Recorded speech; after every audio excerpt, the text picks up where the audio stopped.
Well, stocks snapped a 6-week winning run last week as some jitters crept in and de-risking took hold of financial markets, which also saw some selling across the Treasury curve as well, even as the dollar continued to advance to its best levels since early August.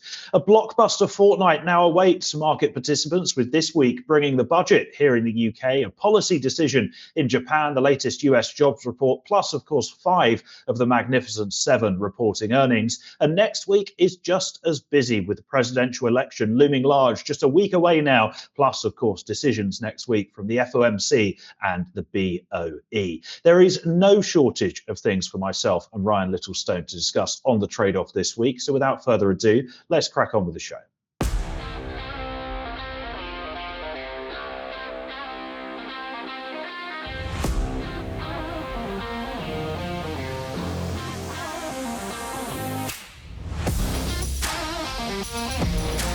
So an incredibly busy fortnight lies ahead for the financial markets, and joining me to try and make sense of it all is my good friend Ryan Littlestone from Forexpo Live and Forex Analytics. And Ryan, the week has already begun with a scalp of sorts, with your team West Ham claiming Erik ten Hag's position as Manchester United manager already.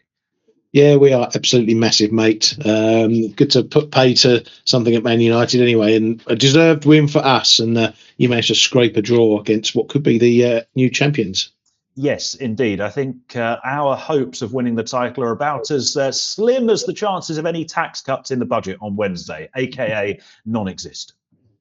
Yes, well, we shall see about that. But yeah, it's good to see you out the race this early in the season anyway. Well, I'm not sure I'd use those words. But anyway, we've got far too much to be talking about, to be waffling about football all day. So let's crack on with Topical Thunder. So we may as well get the bad news out the way early and talk about the budget, because it is going to be pretty grim on Wednesday, you would imagine. Of course, that is when Chancellor Rachel Reeves stands up in the Commons and gives the first Labour budget for 14 years. You've got to go back to 2010 for the last time a Labour Chancellor delivered a budget. And of course, it's the first time a female Chancellor has delivered a budget in the history of the office.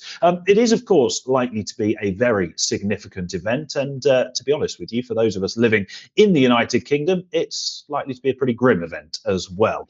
Chancellor Reeves and the Treasury are reportedly seeking as much as £40 billion worth of tax hikes and spending cuts. There are two reasons for that. The first is to plug this supposed £22 billion black hole in the public finances. And the second is to build up a greater degree of fiscal headroom, which per the current rules stands at about £9 billion, which is the lowest level in the last few decades. In fiscal terms, that is absolutely no margin whatsoever. Those tax hikes, what are they likely to include? Well, pretty much everything, to be honest with you, that isn't either salaried income or VAT. We're looking at an increase in capital gains tax, a possible increase in fuel duty, some changes to the inheritance tax regime. But the big one will be employer national insurance contributions, which are likely to be increased by between 1 and 2 percentage points. And also there's the potential for national insurance to be levied on employer pension contributions. We're also likely on the spending side of things to see a real-term freeze in many government departmental spending budgets outside of those which are protected, such as defence and health. If you're sat there going tax hikes plus spending cuts, that sounds familiar. Yes, it is. It's called austerity. We've been here before. That is not all, though, on Wednesday. We're also likely to see a change in how debt is measured. Now, this is going to get quite technical, but rather than simply looking at debt and comparing it to GDP, we're now going to measure our debt using a metric called public sector net financial liabilities, or P-snuffle, as some people are calling it, which I pledge never to repeat on the trade-off ever again. In short, this nets off borrowing against assets and increases fiscal headroom by about 50-ish billion quid. And the idea is that the government are going to use that increased debt to invest, capitally invest in the economy, with a budget of around 2.5% of GDP having been pledged in investment. When you put those two things together, the change in the debt metric and the 2.5% of GDP, that's likely to lead to an additional £70 billion in borrowing over the next 5 years. There is also a mechanism by which this change in how debt is measured, because you're netting off debt against assets, you could theoretically conduct limitless government spending if you were to sell some gilts and then use the proceeds of those gilts to write a loan to a sort of arm's length government body such as Great British Energy, who are supposed to be building a shed load of wind turbines, or this new national wealth fund that we're supposedly getting here in the UK as well. I think the budget is perhaps being underplayed by financial markets at the moment. For the pound, I would say that downside risks are pretty chunky given the significant tightening in fiscal policy that we're likely to see.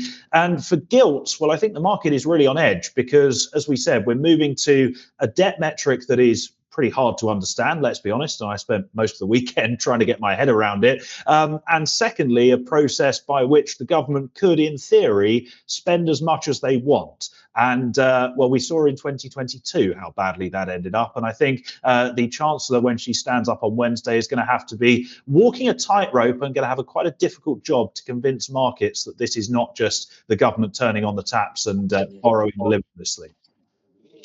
Yeah, well, you've done a great job, mate, in digging into all the details and explaining what it all means. I'll try and attempt to wake up the viewers now and try and put that into some sort of trading terms that we can look at. No, but I mean that respectfully. You did a great job there. But you know, for most people, they're going to be snoozing off through this budget and talking about all that sort of stuff.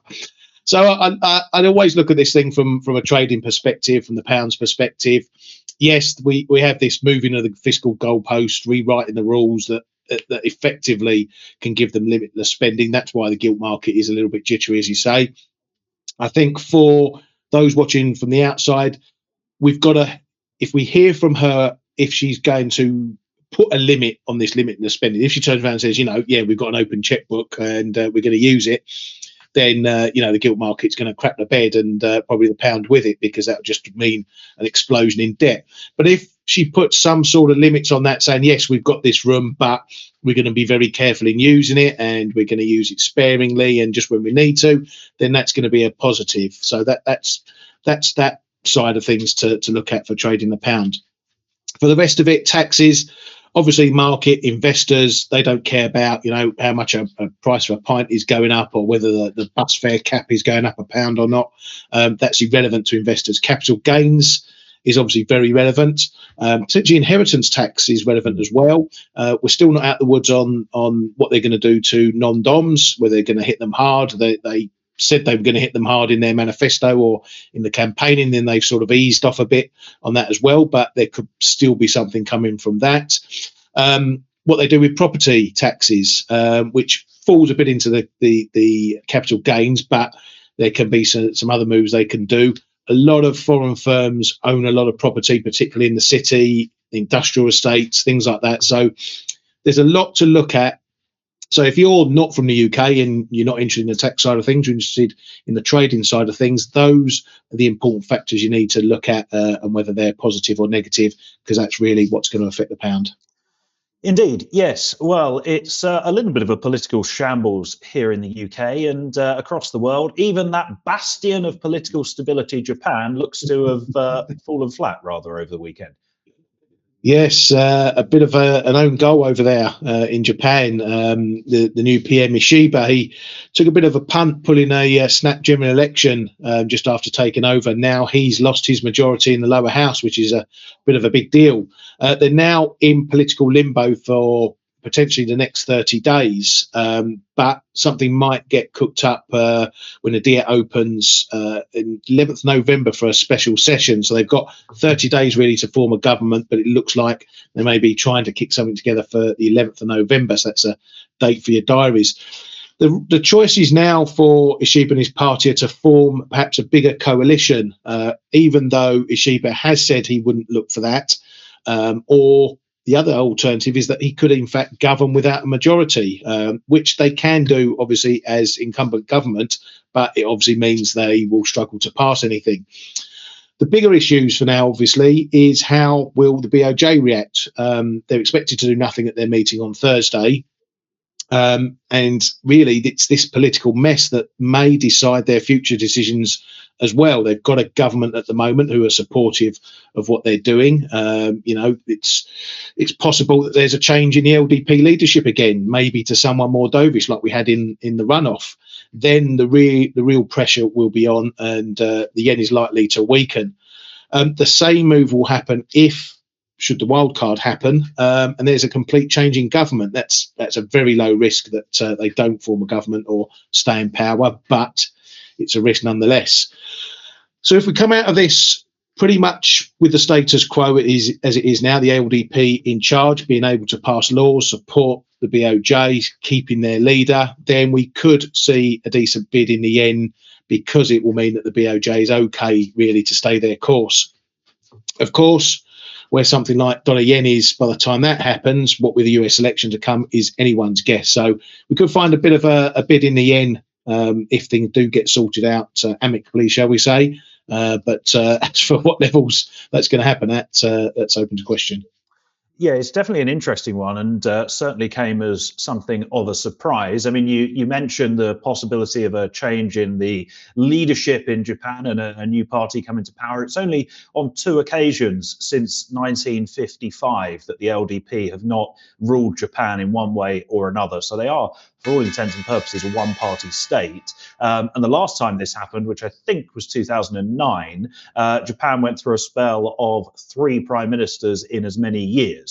When the LDP weren't at the helm. And of course, after that came Shinzo Abe, who was there for forever, effectively. So I think it is an interesting one. The negotiations are obviously going to be pretty drawn out. But I do think this is a bit of a dent to the sort of Japan bull case that had been gathering a lot of steam. One of the big underpinnings of that bull case was the idea that Japan was going to display considerable more political stability than its DM peers. You look at what's going on in Europe, here in the UK, and also the US with the election coming up next Tuesday. Japan was very much an outlier in terms of having that stable bedrock of a government. And well, that's not there now. So I think the Nikkei could be on shaky ground, and the yen could be as well. Yeah, talk about shoot yourself in the foot. And it's something a lot of prime ministers do over there. If there's a change in leadership, they like to call a pretty quick general election just to sort of cement their position moving forward. But this one's definitely backfired. Yeah, well, his cement didn't even dry by the time the wall was knocked down. But anyway, moving on to the jobs report, because, of course, it is the first Friday of the month, the first Friday of November. Where the hell has the year gone? But it does bring the October US labour market report. And, of course, that comes right in the middle of this risk event bonanza that we're all dealing with over the next couple of weeks. And I'm sure Ryan is going to go into more detail on some of those other events in a moment or two. Headline non-farm payrolls expected to have risen by just 110,000 in October, quite a chunky decline from the 254,000 that we saw in September. But there's a couple of one-off factors that are dragging this number lower. Firstly, we had the impacts of Hurricane Helene and then Hurricane Milton, which impacted states in the south of the United States. Helene was in North Carolina primarily, and then Milton hit Florida, and Milton actually arrived in the survey week. Those hurricanes together are likely to drag payrolls lower by somewhere between 50 and perhaps even as much as 100,000 if you listen to the estimates from Fed Governor Christopher Waller. You've then got the impact of several strikes that have been going on across the United States recently as well. Boeing are, of course, the most notable, probably about 30,000 off the payrolls print from them alone. And then, of course, you've also got the sort of domino effect down the Boeing supply chain that they may have caused. So some pretty sizable downside risks to the number. Initial jobless claims rose by 20,000 between the two survey weeks, September to October. Continuing claims, they rose by 70,000 over the same period.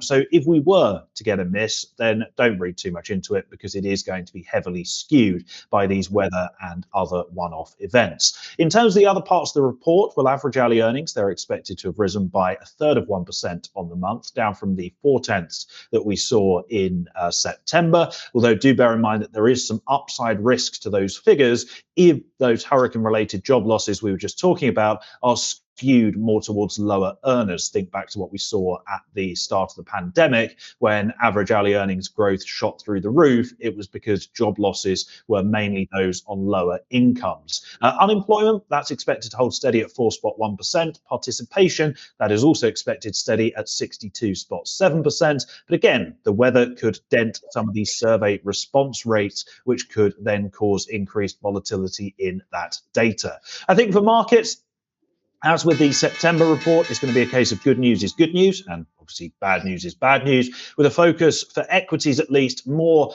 on the macroeconomic backdrop that the report points to, rather than any potentially more dovish policy implications stemming from soft data. Although given the frankly ridiculous amount of event risk that is currently on the horizon, I think conviction behind any moves is likely to be somewhat lacking. And in terms of the Fed outlook, I think the bar for another 50 basis point cut is very, very high. My base case remains that they go 25s at every meeting until next summer when they get back to a more neutral setting. Although nonetheless, if we were to get a downside surprise, the doves in the market would probably go and price a greater chance of 50 anyway, even if policymakers are unlikely to overreact to what is going to be a very skewed and frankly very messy jobs report.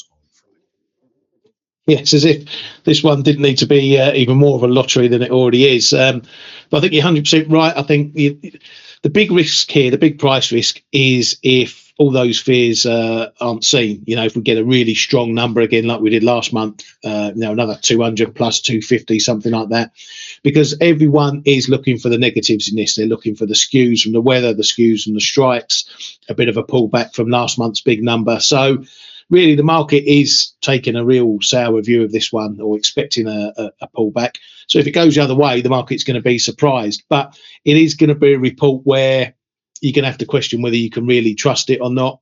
If the trend continues after all these events, after strikes, after the weather events, we might have to wait until sort of January before we see a straight picture as to what the jobs market is doing.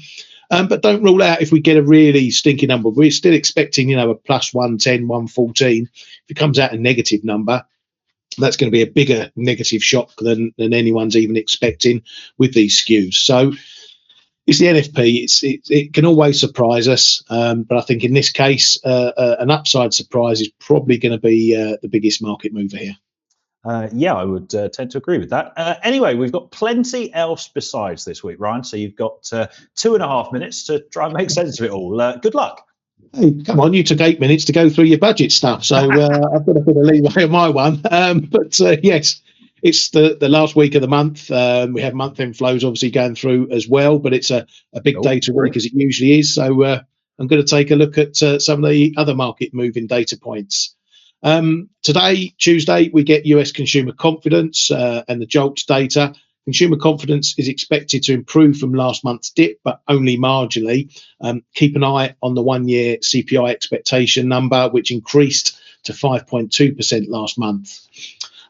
Much like NFP last month as well, JOLTS surprised to the upside. And like the NFP, expectations for it to pull back somewhat. However, remember that the JOLTS data lags the NFP by a month, so we're getting September data for that, whereas we're getting October data for the NFP. On Wednesday, we kick off all the Q3 GDP flash numbers starting in Europe, so we get a look at what problems the ECB are facing. We also get the new regional CPI numbers from Germany.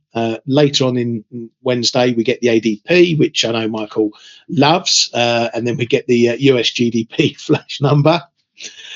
Thursday, it's Bank of Japan Day, and no, I won't be awake for that one. In Europe, we get the country and pan-Eurozone CPI flash numbers. Then in the US, I like to look at the Challenger layoffs, which have been running much hotter over the last few months.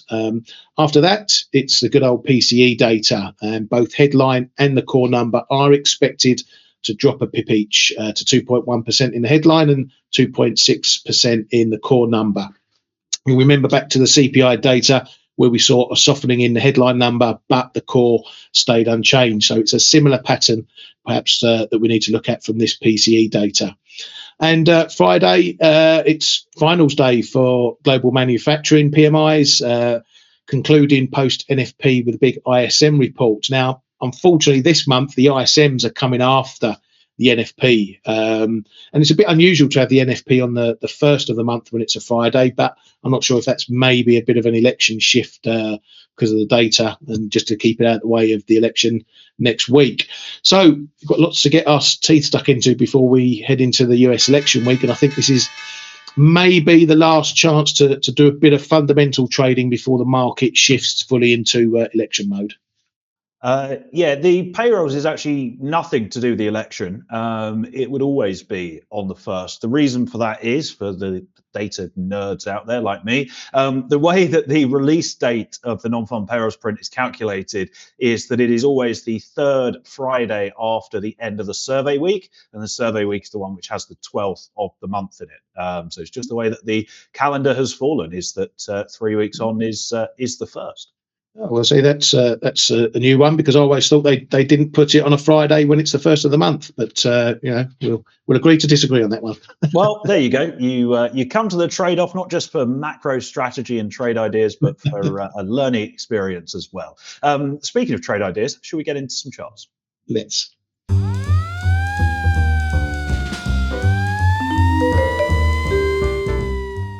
Right, crude. I'm going to start with WTI. We saw a slick move at the open on Sunday with WTI barreling lower.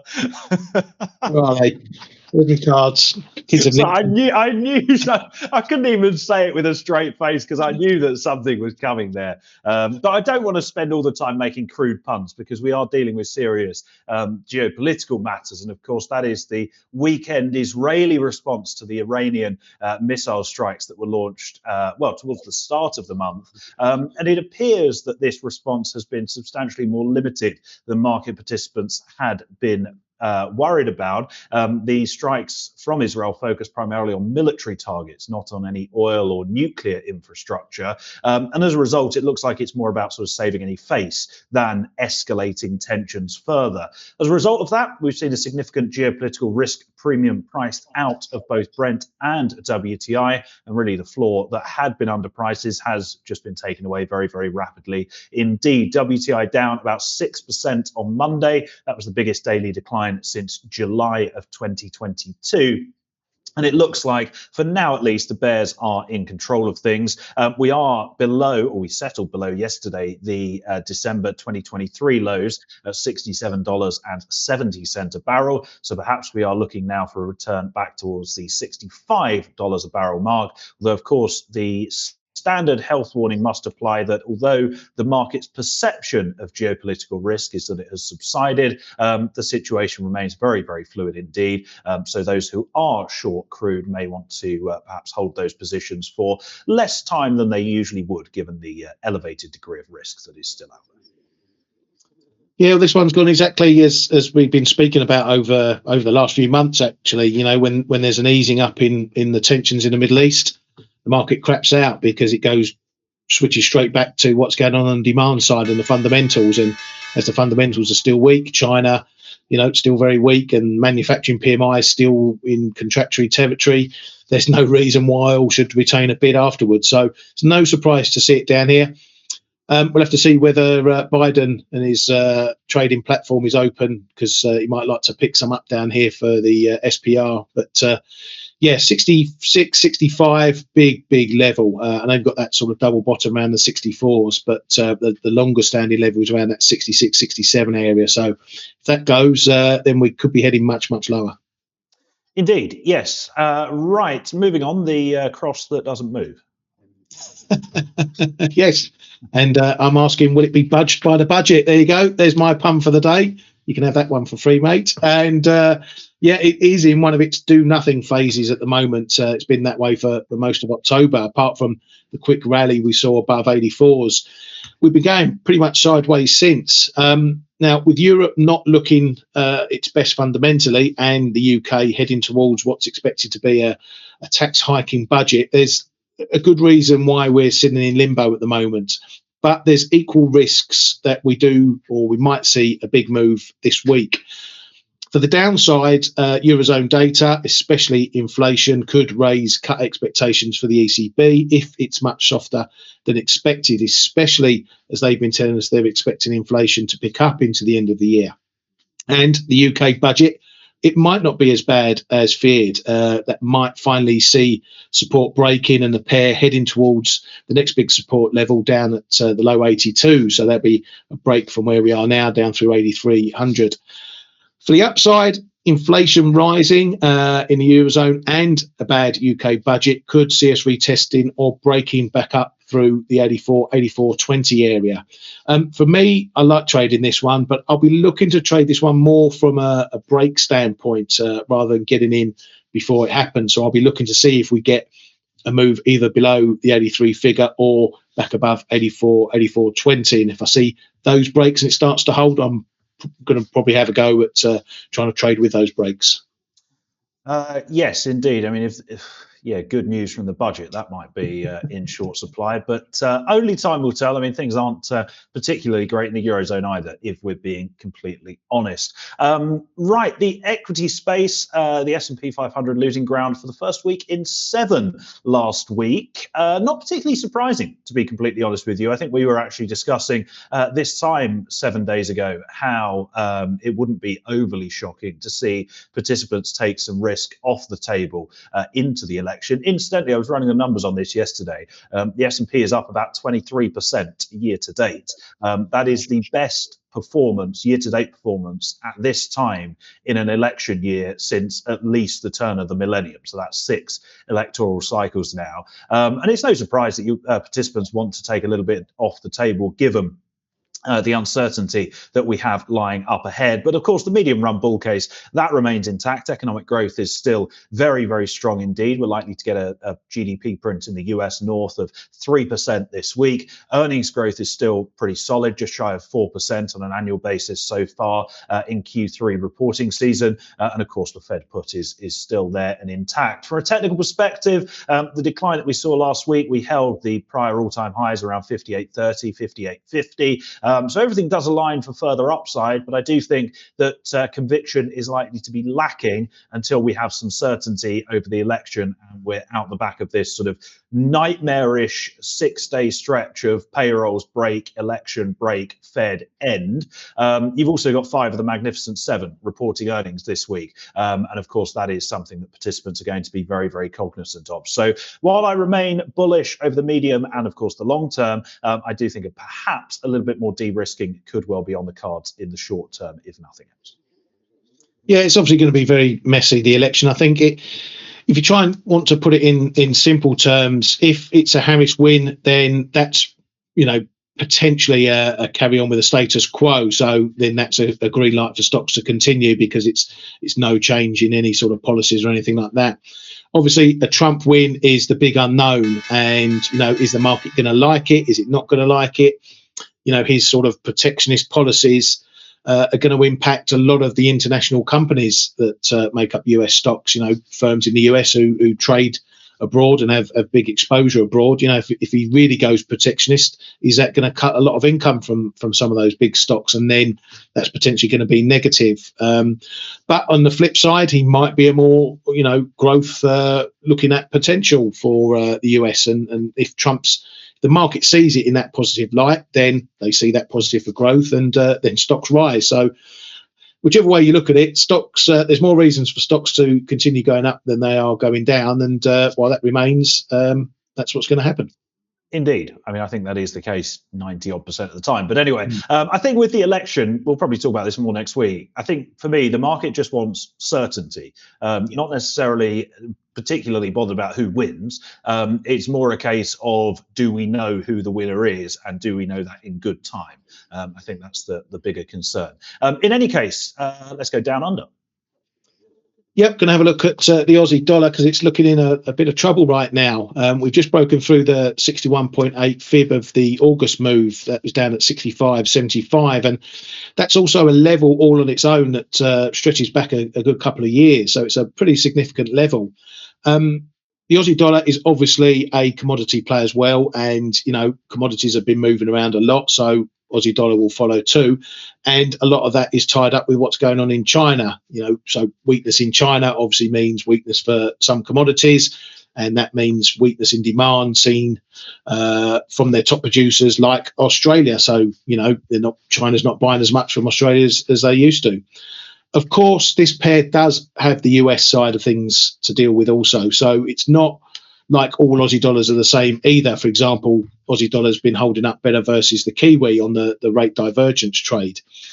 Suffice to say that this pair, it's been pretty much one way since we hit the 69s, and the break of this fib is a strong signal that we're likely to continue to remain bearish. However, if we do bounce, we need to get back above the 66 figure, 66.20, then 66.50, and these are just first steps to turn around this trend that we've seen so far. If we don't do that, then the downside remains the path of least resistance. The next support I see around here or below here is an old zone, an old traffic zone I got on my chart there down at 65.20.40. So if we hit that and bounce from there, then maybe we see a bit of a turnaround. Otherwise, we're potentially going to be heading much, much lower. You need to watch the data closely for this one because the RBA is still one of the most hawkish holdouts. But if they start to turn dovish, as I expect they're going to be forced to soon, we could be going much, much lower. So it's not looking good for the Aussie at the moment. The RBA are a baffling one. I know we've got inflation figures out of Australia this week, but it just seems bizarre that they're sticking resolutely to this hawkishness because, it's not an economy I follow particularly closely, but just a quick glance at the data would suggest that we are well on the way back towards the target range. And they're just boxing themselves into a corner where they're going to end up having to cut pretty aggressively, pretty quickly, probably in early 2025. But then again, if you listen to RBA's former governor, Philip Lowe, they weren't even meant to be hiking rates at this point, were they, given that guidance, the infamous guidance that he issued a few years ago? Yeah, I mean, I was laughing at that guidance when he was giving it out. They said they weren't going to hike to at least 2024, and okay, they haven't started cutting yet, but I think you're right. I think they are boxing themselves into a bit of a corner. And if the data does turn, there's no reason to suggest why it shouldn't, given what's happening in the rest of the world. Then they're going to be playing catch up pretty quickly. Indeed they are. And in any case, Philip Lowe has ridden off into the sunset to go and work for some investment bank. So I doubt he's particularly bothered at this point. Right, let's get on to our plays of the day.